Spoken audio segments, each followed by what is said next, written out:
In 1967, Detroit built more legendary cars in a single year than most manufacturers manage in an entire decade. The Camaro arrived, the Firebird arrived, the Cougar arrived. Shelby's Mustang finally got a big block engine of its own. And quietly, almost secretly, Chevrolet built 20 Corvettes so extreme that the company deliberately lied about how much horsepower they actually had, just to keep casual buyers away from them. By the end of this countdown, you'll know exactly which 10 American cars earned the right to be called the fastest of 1967, and why so many collectors and historians still consider this single year the true golden age of the entire muscle car era. This isn't just a list of fast cars. This is the story of the year almost every great American performance nameplate either debuted or hit its absolute stride at the exact same time. New pony cars from Chevrolet, Pontiac, and Mercury, all-new performance badges from Dodge and Plymouth, and a Corvette engine so powerful that its own manufacturer was afraid to tell the truth about it. 1967 didn't just add to the muscle car era, it defined what people still picture when they hear the words Golden Age. By 1967, the runaway success of the GTO and Mustang had convinced every major manufacturer in Detroit that a whole new category of car was here to stay. Chevrolet answered the Mustang directly with the all-new Camaro, immediately available with big block power.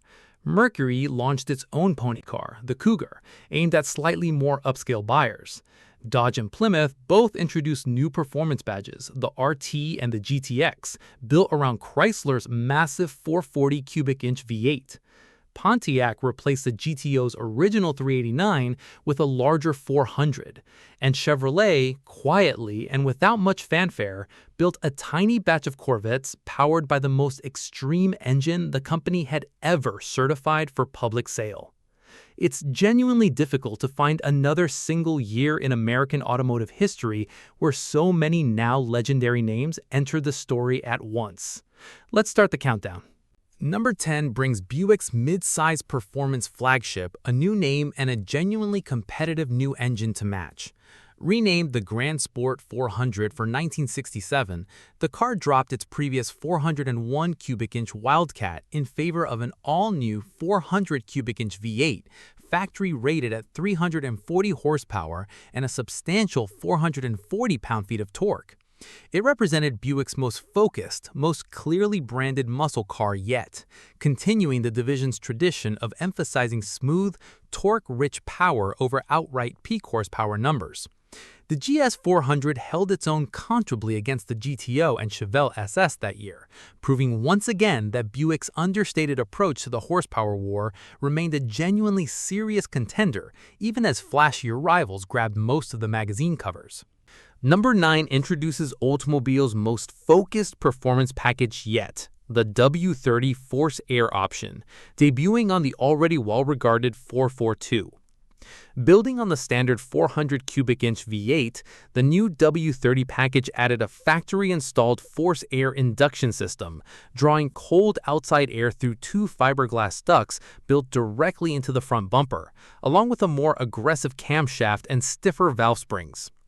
Factory rated at 360 horsepower, the W30-equipped 442 finally gave Oldsmobile a genuine top-tier horsepower number to match its already excellent handling reputation. It's the first appearance of a package name that would go on to define some of Oldsmobile's most legendary muscle cars over the following decade, proof that Oldsmobile's engineers understood exactly what serious performance buyers wanted, even if the division rarely got the same attention as Pontiac or Chevrolet. Number 8 brings Mercury's brand new pony car straight to the top of its own performance lineup in its very first model year. Introduced as a more upscale, more refined alternative to the Ford Mustang, the Cougar came available with the GTE package, dropping Ford's 428 cubic inch FE V8 into the compact pony car body, factory rated at 390 horsepower and 460 pound-feet of torque. It gave Mercury buyers genuine big block muscle, in a package that leaned noticeably further toward luxury and comfort than Chevrolet's raw Camaro. The Cougar's debut season proved there was real demand for a pony car aimed at slightly older, slightly more affluent buyers, and the GTE package made sure that market didn't have to sacrifice genuine horsepower to get it. Number 7 brings the car that started the entire muscle car era into its 4th model year, now with a genuinely larger engine underneath. Pontiac retired the original 389 cubic inch V8 for 1967, replacing it with an all-new 400 cubic inch engine. The standard 4-barrel version made 335 horsepower, while the new Ram Air package, drawing outside air through functional hood scoops, pushed output to 360 horsepower. Pontiac also finally offered a genuine 3-speed turbo-hydromatic automatic for 1967, replacing the aging 2-speed unit that had frustrated performance-minded automatic buyers for years. Sales cooled slightly from the record-shattering 1966 season, but the GTO remained comfortably the best-selling and most culturally significant muscle car in America, the undisputed template that every other car on this list was still measuring itself against. Number 6 keeps Chevrolet's big block Chevelle running at full strength in its second full year of genuine mass production. The 1967 SS 396 continued to offer Chevrolet's familiar range of tunes, topping out with the solid lifter L88, factory rated at 375 horsepower and 415 pound-feet of torque. Chevrolet refined the Chevelle styling slightly for 1967 and continued building the SS 396 in strong numbers, cementing it as one of the 2 or 3 most respected mid-sized muscle cars in the entire industry, alongside the GTO and the newly arrived GTX and RT from Chrysler Corporation. It remained a genuinely dominant presence at drag strips across the country, and its continued sales success throughout 1967 proved that Chevrolet's cautious one-year Z16 experiment had grown into one of the most important nameplates of the entire muscle car era. Before this countdown reaches its final 5 cars, it's worth pausing on just how unusual 1967 really was.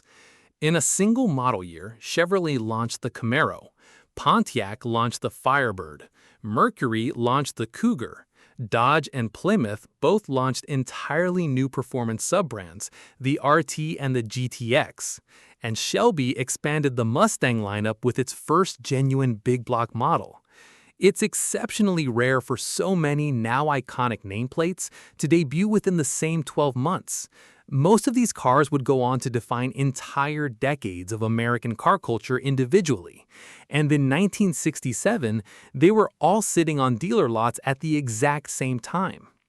It's one of the clearest reasons collectors and historians still point to 1967 specifically, rather than 1964 or 1970, as the true peak of the golden age.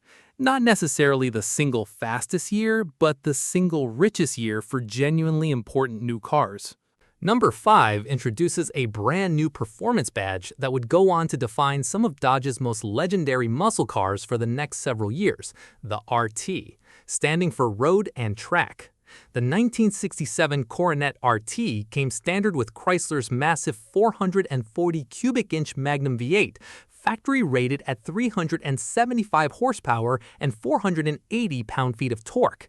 Genuinely serious numbers for an engine positioned below the far more exclusive 426 HEMI in Dodge's lineup.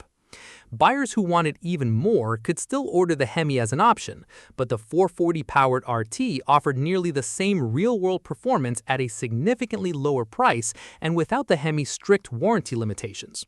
It represented Dodge's clearest, most focused muscle car statement yet, and the RT badge would go on to appear on some of the most celebrated Mopar performance cars of the following several years, including the Charger and Super Bee. Number 4 is Plymouth's own version of the same formula, marketed as the gentleman's muscle car, for buyers who wanted genuine performance wrapped in a slightly more upscale package. The 1967 GTX came standard with the same 440 cubic inch Super Commando V8, factory rated at 375 horsepower and 480 pound-feet of torque, with the 426 HEMI available as a rare, expensive option for buyers who wanted the ultimate. Plymouth positioned the GTX as a more refined alternative to the Roadrunner that would follow it a year later, aimed at buyers who wanted genuine muscle car performance without sacrificing comfort or styling sophistication. It's one of the more underrated entries from Chrysler Corporation's 1967 lineup, often overshadowed by its more famous Dodge sibling and by the cheaper, more culturally iconic Roadrunner that debuted the following year. But in its own debut season, the GTX offered some of the most complete performance available anywhere in Detroit. Number 3 belongs to the car built specifically to answer the Mustang, arriving in its very first model year already carrying serious big block muscle.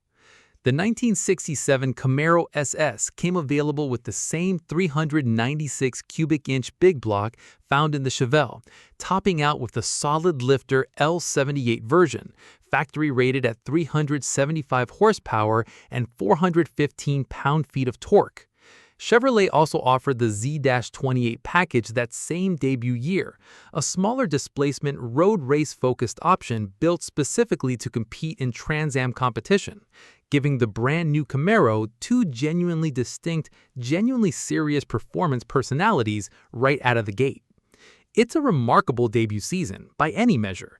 A car built from scratch to compete with an established rival, arriving with a genuine 375 horsepower big block option already on the order sheet, immediately establishing the Camaro as a legitimate player in Detroit's muscle car hierarchy, rather than a slow follower playing catch-up. Number 2 brings Carroll Shelby's Mustang program into genuine big block territory for the very first time. With the Mustang's redesigned, larger 1967 body finally offering enough room under the hood, Shelby introduced the GT500, dropping Ford's 428 cubic inch Police Interceptor V8, fitted with dual Holley 4-barrel carburetors on an aluminum intake into the fastback Mustang body. Officially rated at a conservative 355 horsepower and 420 pound-feet of torque, most period estimates placed the real output closer to 400 horsepower, with Ford deliberately underrating the engine to help keep insurance premiums manageable for buyers. The GT500 shifted Shelby's Mustang program away from the smaller track-focused GT350 and toward a genuinely quick, genuinely comfortable Grand Tour, a formula that would directly influence the even more famous GT500 KR that followed it just 1 year later. And that brings us to number 1, the rarest, most deliberately hidden, and by a wide margin the fastest American production car of 1967, the Corvette L88.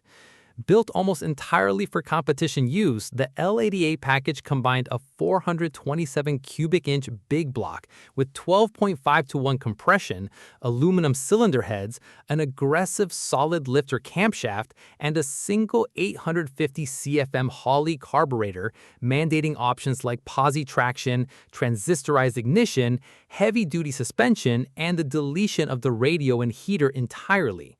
Chevrolet officially rated the L88 at just 430 horsepower, deliberately lower than the standard L71 street engine's own rating, specifically to discourage casual buyers and avoid drawing extra attention from insurance companies. Independent dyno testing at the time and modern rebuilds since have placed the real output somewhere between 540 and 580 horsepower. Just 20 L88 Corvettes were built for the entire 1967 model year, and the option required a mandatory 103-octane racing fuel warning placard on the dashboard. A properly prepared L88 could clear the quarter mile in under 12 seconds straight from the factory, and the engine went on to compete at Le Mans and in SCCA endurance racing over the following 2 seasons. Genuinely too much car for almost anyone who wasn't a professional racer, the 1967 Corvette L88 earned the top spot on this list as the fastest, rarest, and most quietly extreme American car of the entire Golden Age. So what did all of this actually prove? That by 1967, the muscle car formula had grown confident enough to expand in every direction at once.